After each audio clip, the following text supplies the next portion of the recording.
Everybody. Okay, call the meeting to order at 6:31. And in the spirit of reconciliation, we'll begin by acknowledging the traditional territories of the people of Treaty 7 region in southern Alberta, which includes the Blackfoot Confederacy, members Siksika, Piikani, and Kainai First Nations, the Stoney Nakoda of Bearspaw, Chiniki, and Wesley First Nations, and the Dene of Tsuut'ina First Nations, the Métis Nation Region 3, and all those that made Treaty 7 lands their home. Thanks everyone for joining us. In the event of an emergency, straight out those doors. Otherwise, we'll be out the back. And just a housekeeping note, phones are on vibrate or silent, please and thank you. And we'll get right to it. I would take a motion to adopt the agenda. Councillor Kloiber, soon to be deputy. Any additions? There's none. Thank you, CAO. All those in favor? That's carried unanimously. I believe we have Councillor Martin online. Does she chime in? Okay. Okay. Hi, Hazel.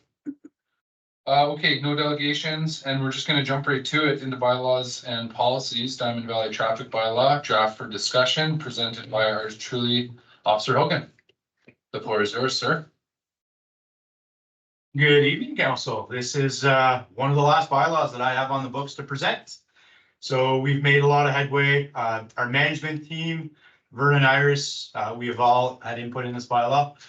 So without going through it line by line, because I'm sure we don't want to do that, everybody's had a chance to read it. Some big changes we're looking for. Changing the speed limits, aligning our speed limits as requested by council with 40 kilometers per hour. Prohibiting waste bins and shipping containers and items like that placed on a road without a proper permit. Selling goods on a highway, as well as advertising on a highway. Placing signs on a highway and the recovery of the costs. So the impoundment of signs and such, following the lead of other municipalities. We looked at our RV parking. As promised, when we were looking at our PR bylaw, we talked about the RV parking that we were going to address under traffic. Changing the RV parking from 48 hours to 72 hours to provide a little more time for people to get their campers ready. And looking at the parking of an RV on highway, so a prohibition from November 1st to April 1st. Black Diamond November 1st to April 1st, while Turner Valley was November 1st to May 1st. We also have a section in this legislation that prohibits the use of an RV as a dwelling unit on a highway. So you cannot camp in your RV. That was covered under Turner Valley legislation. However, it was not covered under Black Diamond. Idling of vehicles. This was covered under Turner Valley's traffic bylaw. It was not covered under Black Diamond's. We clarified, working with Public Works, our process on parking bans.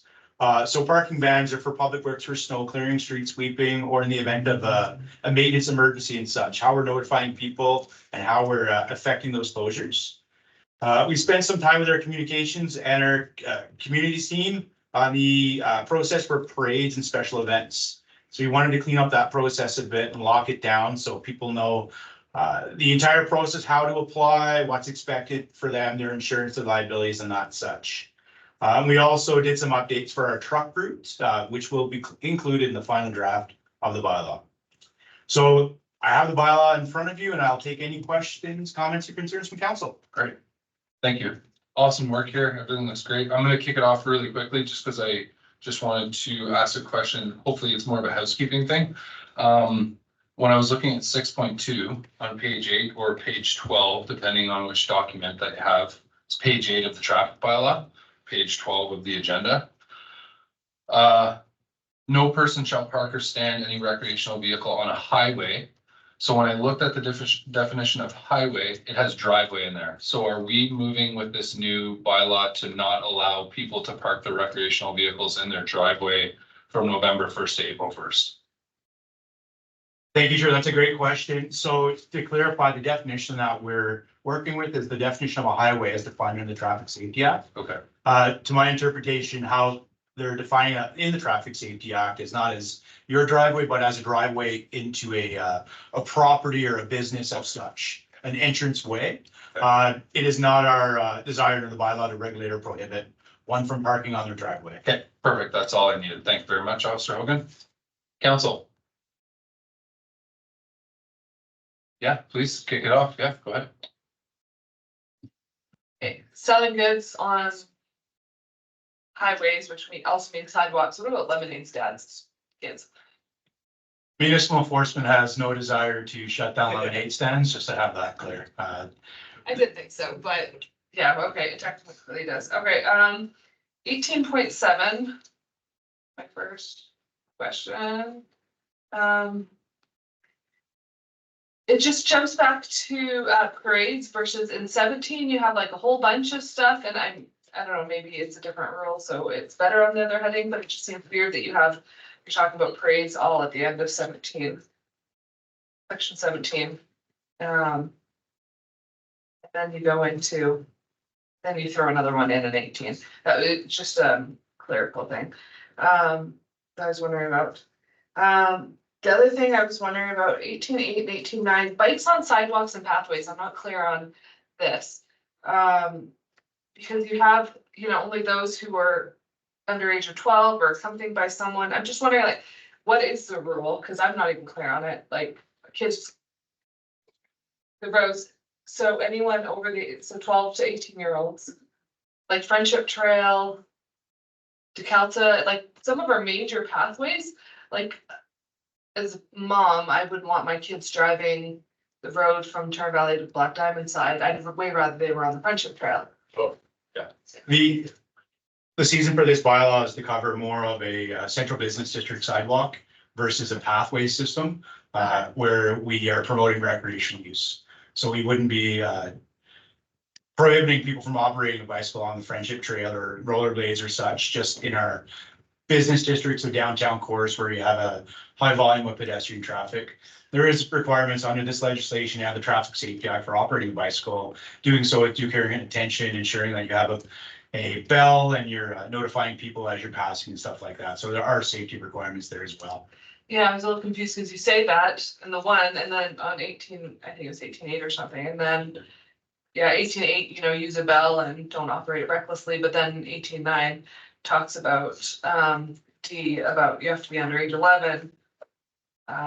I think so, but yeah, as long as people, I just don't know how you let the general public know somebody moving here. I don't know, maybe people don't read these anyways, so. Okay. Until it's registered. And you're not going after people on the Friendship Trail or the Calza, and yeah. If I may, through the chair, interrupt on Yeah, that, go ahead. because that was one of my concerns as well. Would it benefit us to put a definition of just pathway in the definition? We've done that before in other bylaws where we've added definition that's not necessarily used within the bylaw to clarify, like we did that for our advertising bylaw, right? So because that was a concern of mine. Because the sidewalk could be too broad, like to me, a sidewalk means you're 3 foot wide, bordering usually the roadway. But to make sure that there's no confusion about the pathway system, where we are encouraging those recreational usages, would it be beneficial that we put a definition for pathway in just the definitions to make sure we're delineating that to clear up any confusion? If I may respond through the chair, definitely, that's something the ministry will take back. We'll look at the definition of sidewalk, which is pulled out of the TSA. We'll look at changing it up a bit so we can encompass pathways and make sure the activity is a allowed activity. Thank you. Permanent, thank you. It's been a day. No, it's all good. Yeah, Vernon. Council Martin is on the way. Okay. Yeah, it's, I'm gonna let Counselor, thank you very much. Hazel, we're gonna get right to you. I'm just gonna let Counselor Holiday finish up. yeah, just two quick ones, 24.1K. Talks about school zones and playground zones. I thought we only have playground zones, we don't have school zones. Or my wrong, or do we just have school zones and not playground? I just wanted to. I have a school zone, But I thought it was playground, these traditional playground zones, didn't they? They did. We do have playground zones. We generally don't have school zones. The benefit of having a playground zone is we can make it 24 hours a day. A school zone, however, we have to restrict it based on the Alberta Traffic Safety Act, and there's a set time limit on when it can be. It would be this authority of the CO to make the designation on what is a school zone versus a playground zone, but municipal enforcement would definitely recommend playground zones. It's just in there for the spirit of the bylaw. Okay, yeah, I would definitely want everything to be playground zones. So, okay, and then 24.1 again, and talks about the CAO setting speed, but we as a council were the one that made that original motion saying we wanted 40, so when, like, to me, if it's a CAO versus council, who makes the big decisions? So under the MGA, the delegation of the authorities to the CAO, and as per the Traffic Safety Act, in a lot of municipalities, we see this chief administrative officer is the decision maker when it comes to speed. With that said, administration has heard council when it comes to changing the speed limits. And that is something that we're working towards, and we do have a lot more conversations to have. CIO Davey can talk more about it when it comes to how we're going to implement 40 km/h per zones within town. But it's council's decision. We can remove that, and we can leave the authority to council to describe speed zones within the community. But in my opinion, it would be more appropriate to have a chief administrator officer overseeing that as one of his authorities. He has the right to shut down any roadway within the municipality in compliance with the Traffic Safety Act, the MGA. And I think it would be appropriate just to leave the authorities with him. But that's not taking away what we heard from council about the 40 km/h per zone. Yeah, just as long as Adam's never, well, I'm not gonna listen to you, council, because I think it should be 50, so, but yeah. I guess he's our employee, so. Yeah, and I think what the spirit of the motion, when I made it, was just to align the speed limits. It wasn't to change them. Yeah, right. Yeah, I just wanted Black Diamond the same as Turner Valley. It wasn't changing the speed limits. It was just making them equal. Yeah. Okay, that's all my- okay, let's jump over to Hazel. Councilor Martin for a second. Councilor Martin, after you.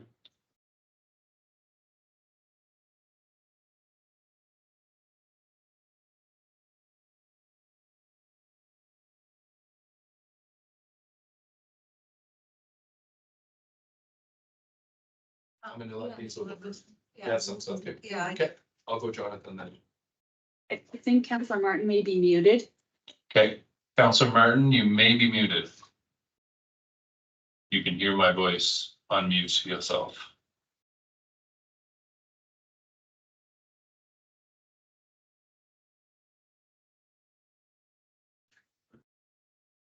Okay, Hazel, I'm gonna let you chime in whenever you feel like you can. I'm gonna go to Councilor Gordon. And when we hear your voice, Councilor Martin, we'll take a wait. Go ahead, Councilor Gordon. All right, excellent work on here. I really appreciate what I see. I do have a question regarding the mobility aid definition. So 4 times we've referred to mobility aid, right? So Article R is its definition, meaning the device used to facilitate the transport. And then it's talked about again in the definition of pedestrian. But then when we talk about skateboard, we talk about does not include, but where I want to highlight my concern with this is in 18.9, we talk about a person may drop, push, or propel the following. So I'm wondering if we should clarify that the mobility aid could also include a motorized vehicle, such as our mobility scooters that we have of the elderly that use throughout our community. Just to clarify the fact that we're dealing with a motorized vehicle. The only time that we kind of think it might be motorized is with that word propel. Because we have had concerns from residents, especially when we're talking, and it kind of leads up to e-bikes as well, and there's the speed with which they can go on our recreational pathways. Sure. So Go ahead. If I may, respond, thank you. So Councilor Gordon, if I'm hearing it correctly, mobility aid, you just want us to add a bit more meat to that. yeah. Talk about electronic scooters, just beef up the Just keep it up a definition. bit, yeah, because I've had elderly ask me, my mom being one of them, can I use this on the Friendship Trail? And I'm like, as far as I know, Mom, but if we should clarify for our residents, that'd be great. We can definitely take care of that. Thank you. And then a quick follow-up to that. Yeah. E-bikes. How can we encourage residents a proper use of that and such? You know, For scooters. for, you know, and electric scooters as well, right? Yeah. Because people come flying, like I've had residents come to me and they're like, man, I just got wiped out on the Friendship Trail or up by Jack Bowman Trail with an e-bike coming around the corner, especially on the overlook there. There's a couple of corners that are blind. So I don't know what we can do.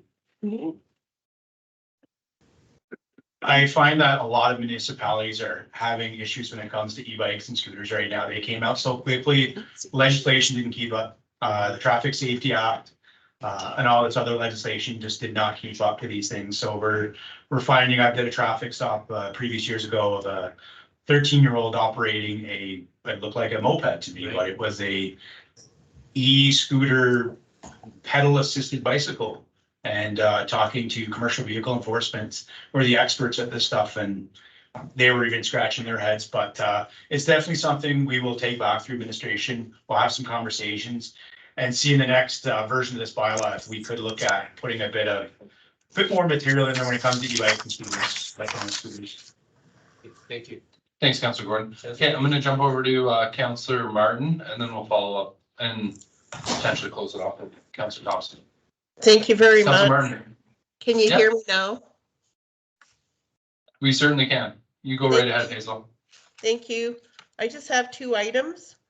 Under section 18.0, item number 18.6, it says no person shall coast, toboggan, or ski on any highway. Can we add in there a non-motorized vehicle? Because I have seen on occasion, and I'm sure you have too, Officer Hogan, seen some very fit young men take their skateboards right down the top of Sunset.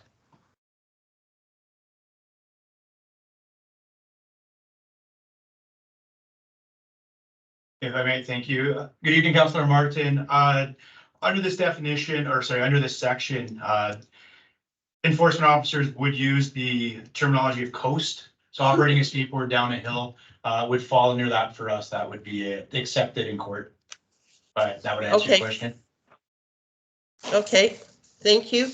And my second one, and this is just more of an observation.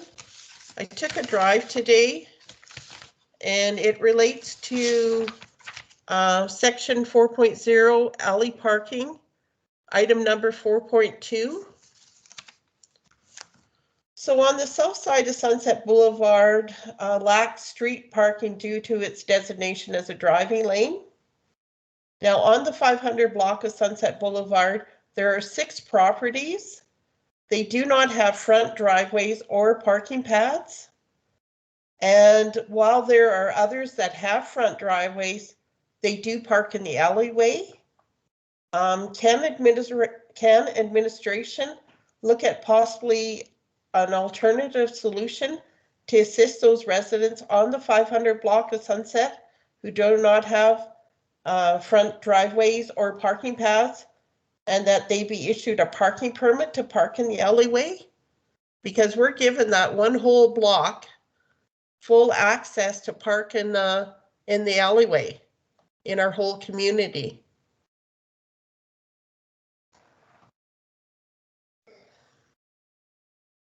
Thank you, Councillor Martin, for that question. That's definitely something as administration will take back. We'll have some further conversations on it and determine if it is something that would work.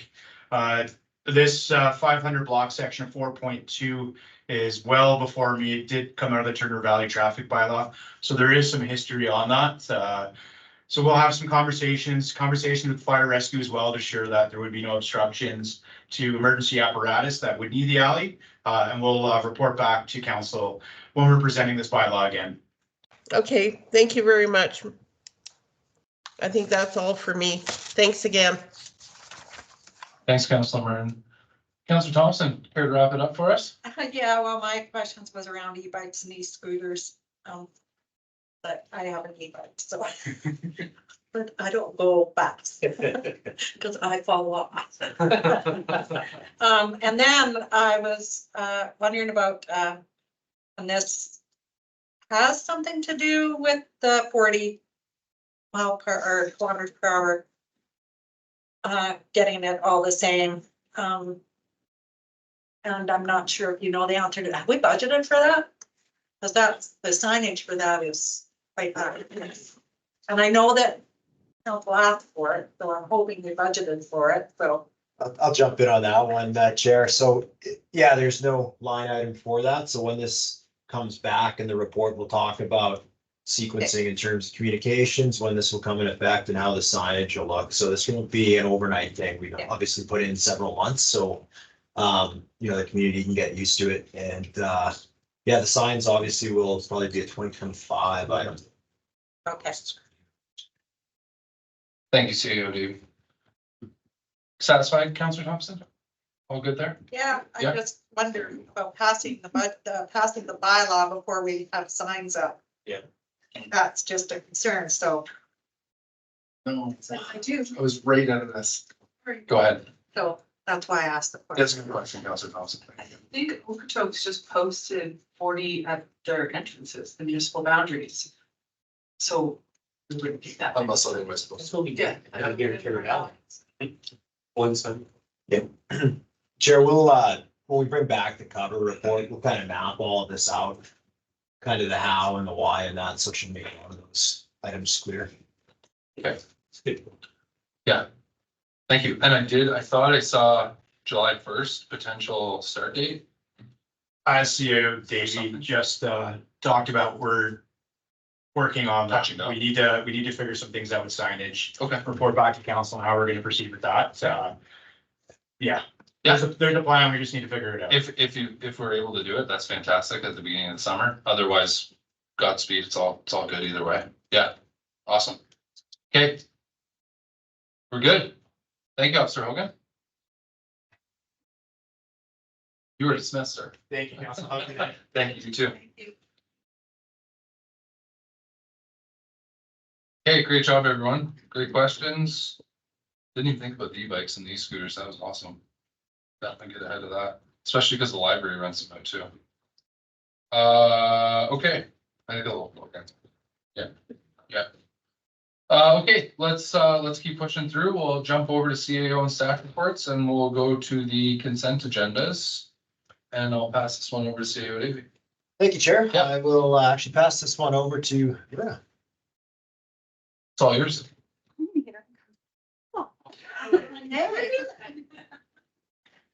Don't have a big audience behind you. I don't.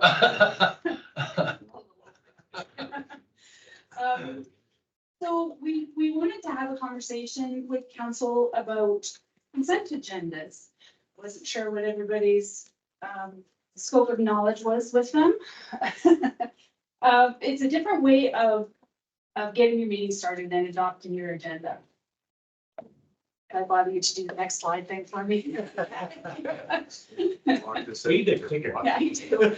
I lost it. I have one. So, with the consent agendas, they can be a really handy tool to help streamline your meetings, which I know that you guys have been working at really well. And this is one easy way of doing it. So I presented two different ways of handling consent agendas here, one of which I am definitely more fond of than the other. You could go to the next one, please. So this is a sample of an agenda that shows a consent agenda from a municipality. They use a very simple one in a good way.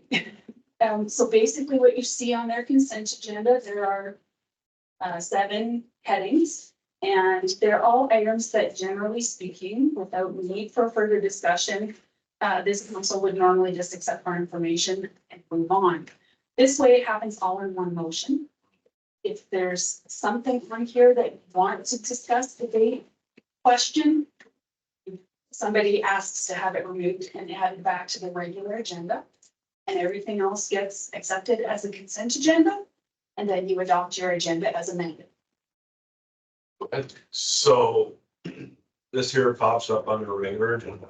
And then I say, I really want to talk about MPC. So under E, I would like to move that we have municipal planning discussion, move to section new information, whatever. That one slides out, everything else stays. Councillor Gordon says, yep, looks good. I'll give it a motion to accept the consent agenda. Boom, that's done. We're talking 3 minutes into the meeting now.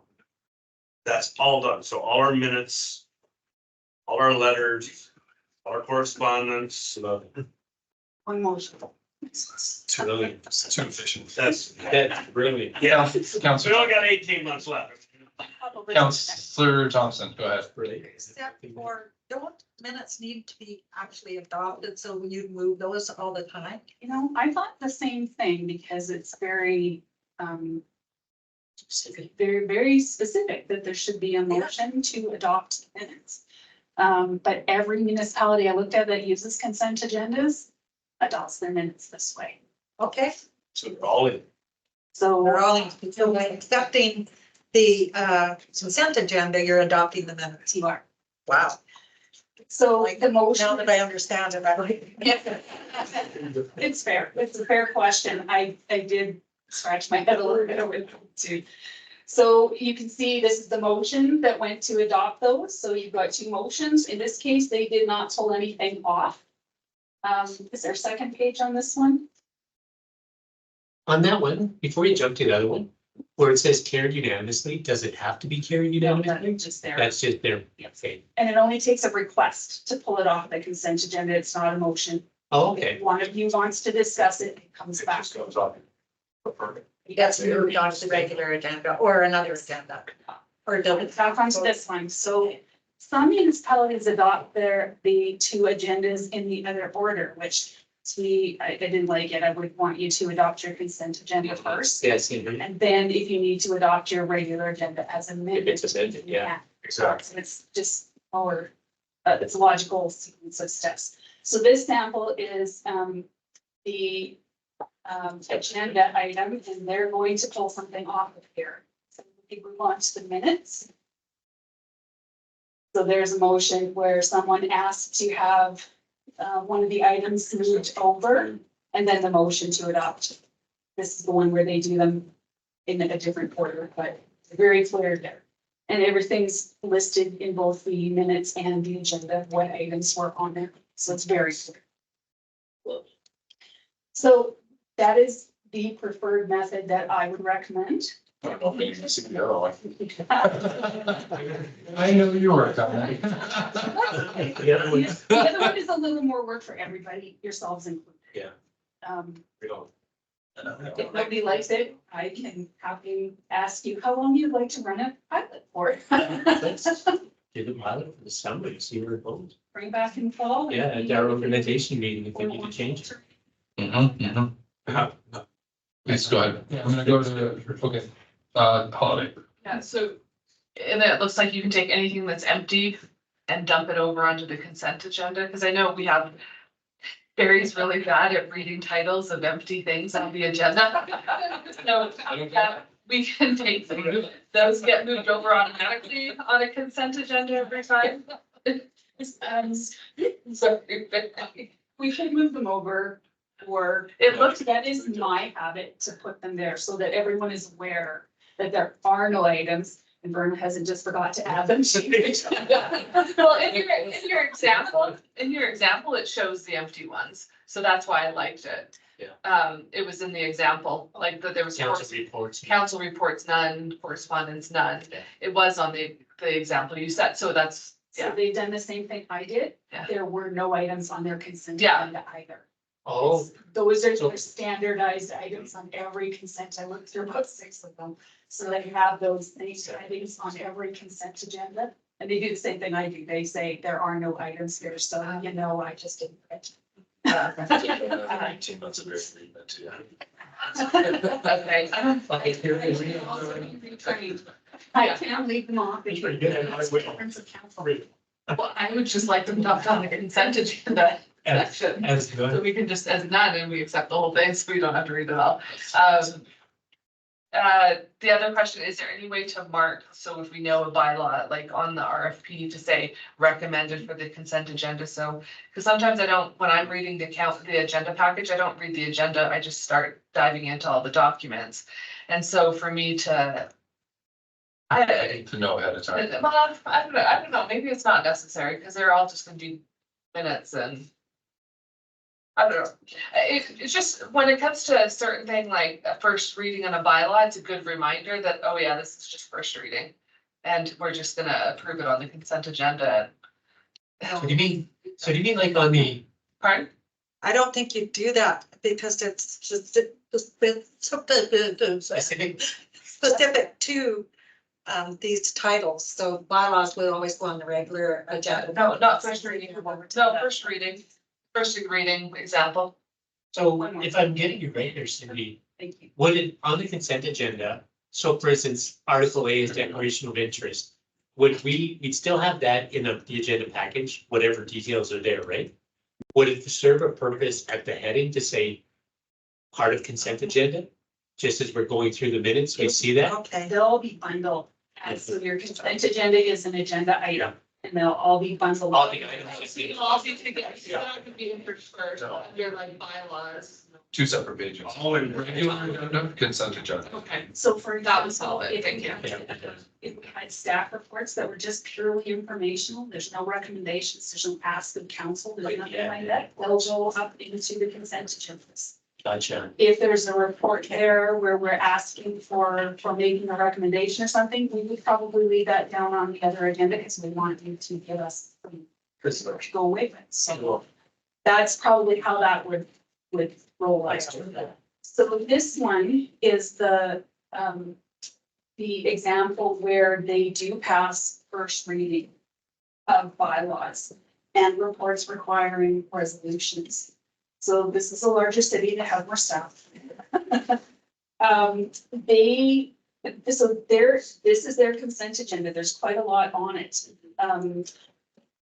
Could you go to the next screen, please, Iris? Thank you. So the motion there is very fulsome.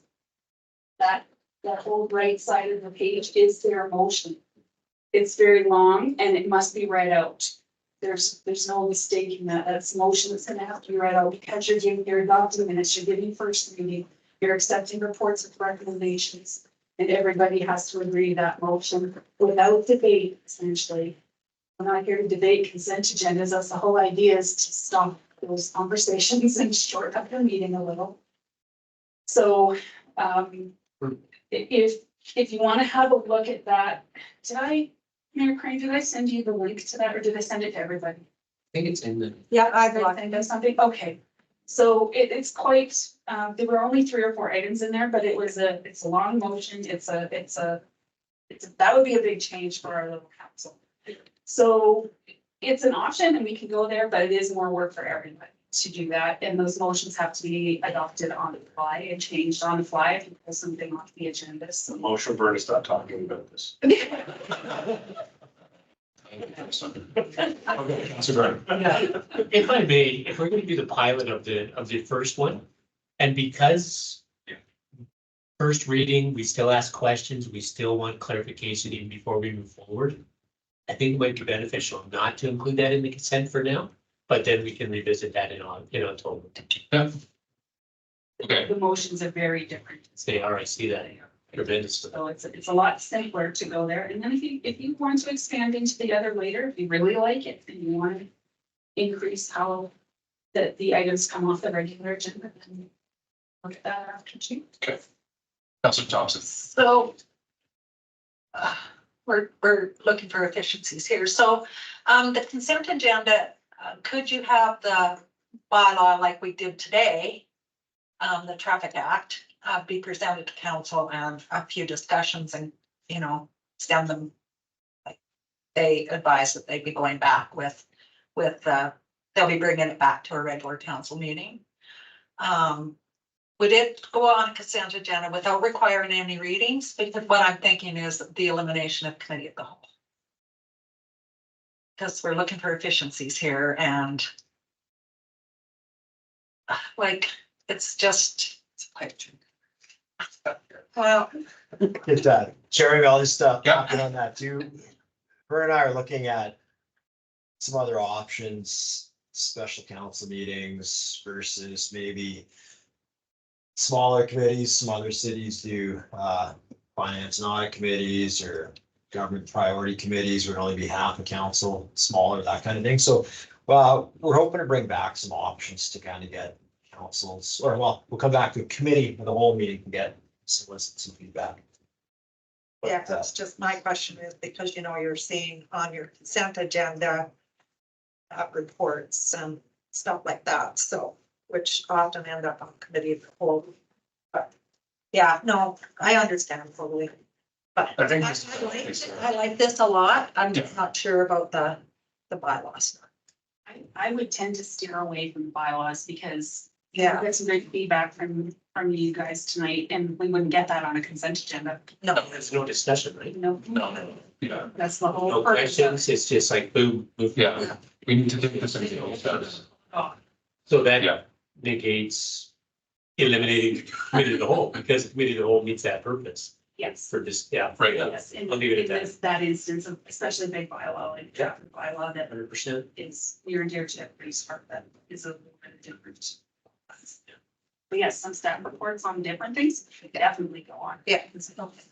I like it too, because also it's at the first of the agenda, so we wouldn't have staff sitting around and they could go home potentially. So I think that that's a great idea as well. They wouldn't even have to be here, Yeah. because there'd be no discussion. Or, right, Yeah, yeah. Yeah. Yeah, so. So Like it? so far. good, yeah. Nice work on this, finding this out, by the way. Yeah. Appreciate it. Did you have something? Just wondering, okay, so the next meeting we can. I don't think I can roll this out in 2 days. I do have to update the software. Can I please have till the May meeting? Yes. Yes, Good, because I'd like to sit down and go through how it's gonna look so that I can have the Q and A already figured out and stick him prior to getting to here and going, hold on a second. Hold on a second. You know, so that'll. Yeah. awesome, thank you, Berna, and CEO Davey. Okay, This is administration. Or is it council? Yeah, I guess, sorry, just, what came up there was, is this the committee directing? I guess there was no committee of the whole, administration would just bring this forward. So I. like in an agenda? But we're asking them to move forward with something at a committee of the whole meeting. Okay, so make the recommendation, it comes to the next council meeting, add it on as new business. Yeah, because it won't be coming out at the next meeting anyways. So simple recommendation is that council recommends, To council, the committee of the whole recommends to council. move forward with that Consider. pilot project of the consent agendas.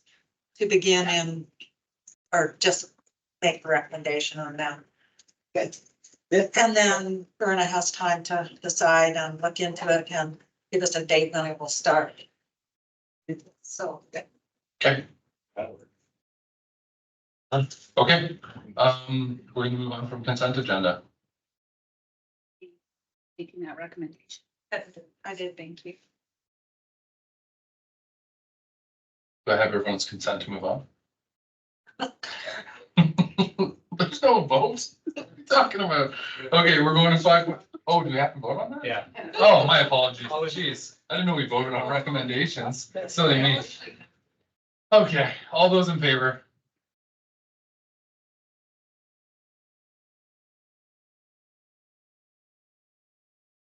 Okay, we're gonna move on to 5.2, development and densities, and this is a verbal update, I assume, and see. Yeah, thanks, Chair. So, this goes back to the motion on the, Calta Flats area redevelopment plan and, a large sum of money, brought up by a resident regarding flood mitigation. Yes. So I know there's some emails that went around on it, so I'll just recap it. So the, amount cited from the resident, we don't have, any information on that.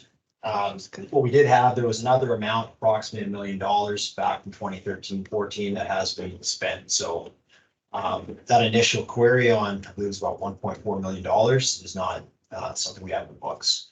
What we do have, though, we still have the flood recovery erosion control FREC for about 2.58 million. So right now we're trying to determine if we can actually use this. So this will come in a future flood report. With regards to Calta Flats, I think Carrie at last week's council meeting kind of gave a pretty solid recap of that. So if the committee has any questions, Carrie's online to take them. Thanks, CEO Davey. Council?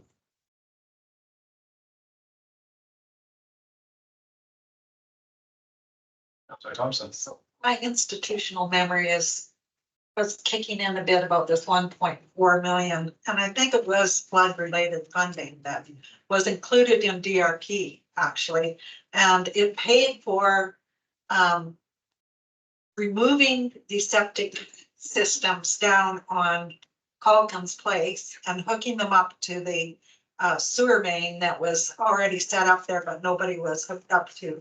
And it was a request from Alberta Environment, actually, that we do that because they're totally in the flood zone. Many of those residents down there. I think that that is potentially what that money was used for.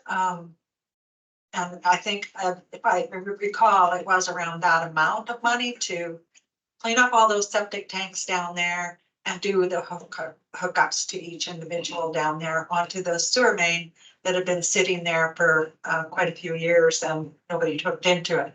So it was a very fortunate event for the residents down there because they didn't have to pay for hooking into that, nor did they have to pay for their septic to be yeah, anyway, so I think that that's the 1.4 that is being recalled by the resident. Thanks, Counselor Thompson. Um, Mayor Crane? I would just back up that, because I was around when that happened, and that is a very familiar piece of work that was done. There's also a pump station went in with that. And one of the main reasons behind that request was the infiltration gallery spreads out in that area. So 20, 30 houses, the septic's leaching into that area was not really in the best The interest of culvert it. wells, Yeah. because of the culvert wells that were put in. So that's a good recall. Question for Ms. Florzone. Changing gears, just because we get lots of questions around water, of course, and I see that the mayor of Okotoks is going to do a talk about all things water on a Facebook Live on Thursday. Residents continue to ask what our water situation is. I just wanted to reiterate through you what the MPE report that we had done a few weeks ago said in regards to our future capacity build out number. That's it. Easy one.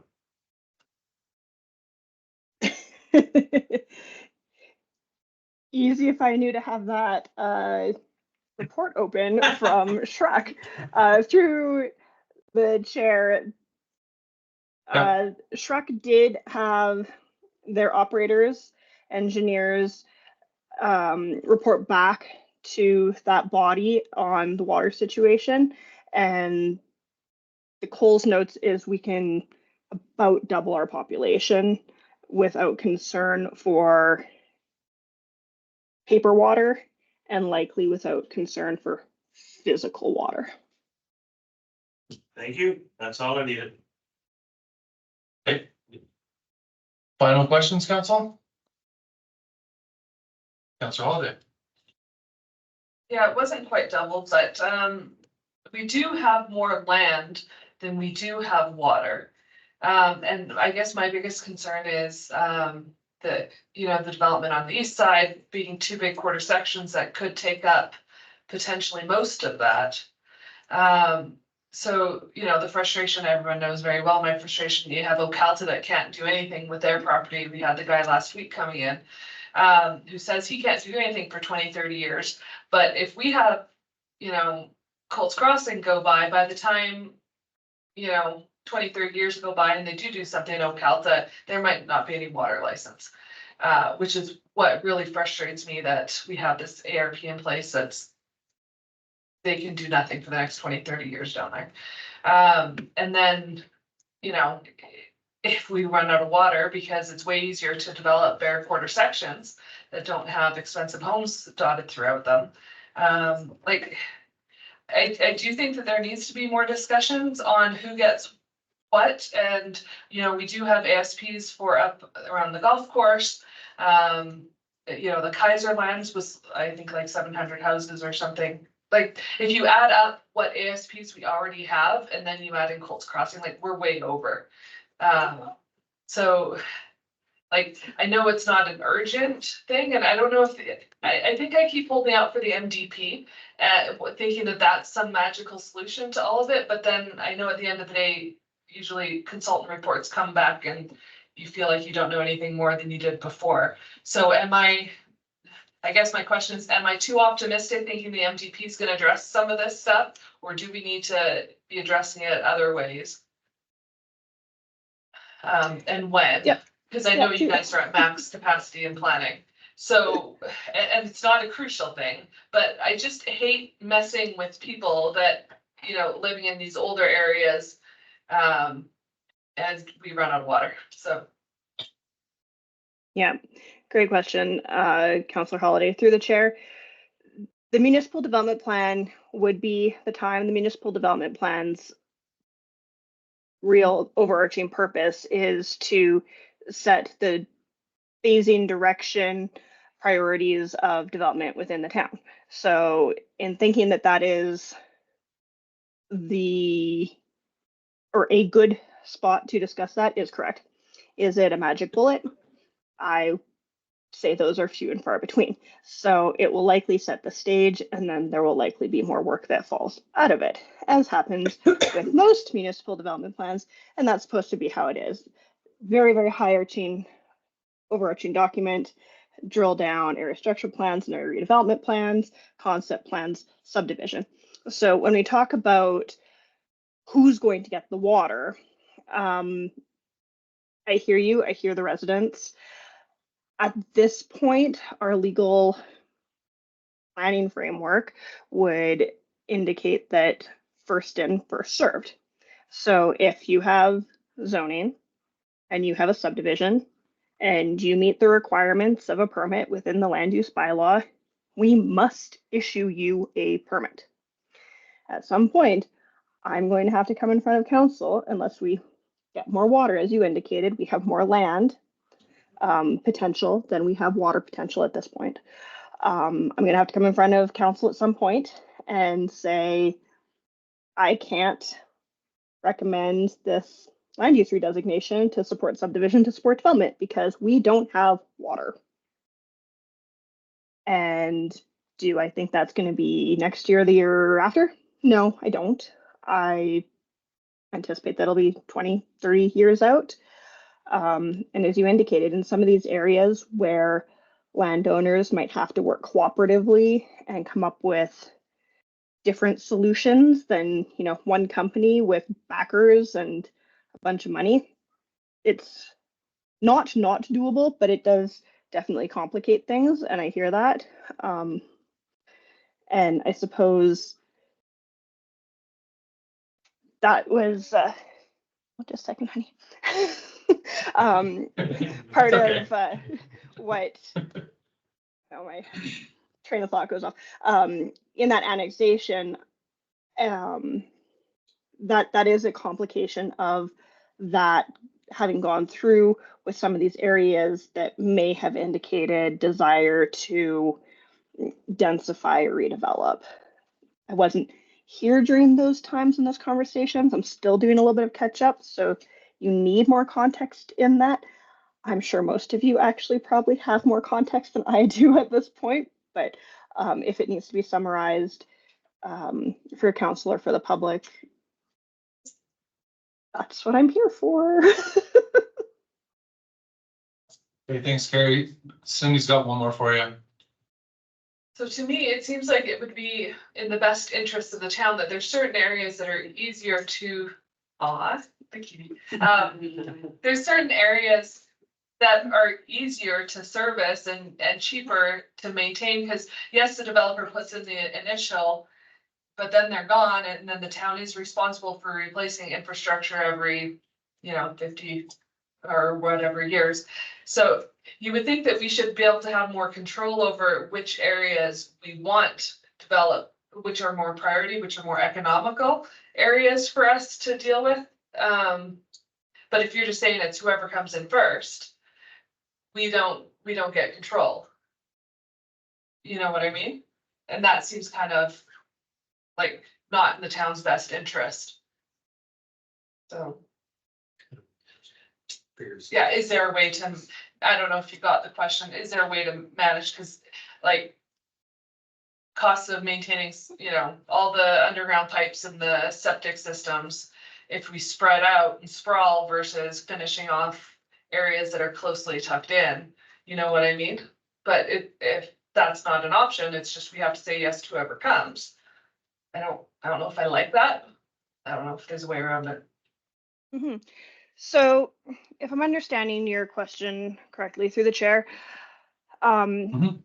there is a methodology that you can employ in any statutory planning document in terms of phasing that X must come before Y must become before Z. And thou shalt not develop. It's challenging when you're in a time where Z has the resources and the interest in developing and Y is still really far away. And that's kind of what I'm seeing right now with Occulta and Colts Crossing.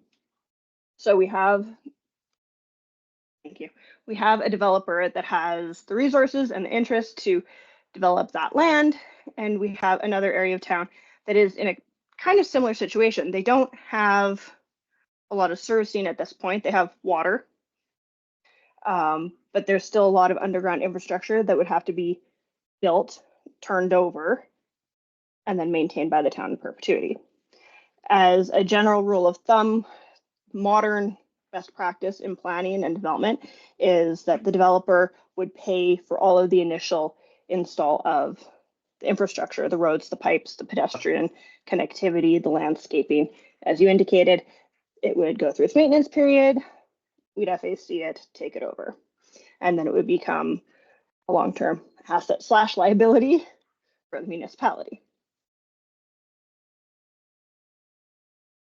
So in terms of phasing and the first in, first served kind of aspect, I guess what I'm trying to say is, from my perspective and from how I'd recommend the town move forward, is that everyone is treated similarly.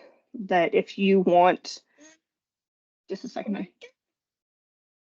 if you want to develop at an urban density, if you want to put pipes in the ground, just a second, honey, mommy has to finish this sentence. If you want to put pipes in the ground, develop at an urban density, it's your responsibility to build it properly, and then eventually we'll take it over. And whether that's Occulta, Colts Crossing, Everwood, Royalite Greens, that would be our expectation of all those developers. Thanks, Carrie. Good. Okay. Okay, Carrie, I don't think we have any more questions. Go tend to your lovely daughter there. Thanks for taking the time for us tonight. Thanks, guys. Anything else, council? Okay, wonderful. I'll adjourn the meeting at 7:25.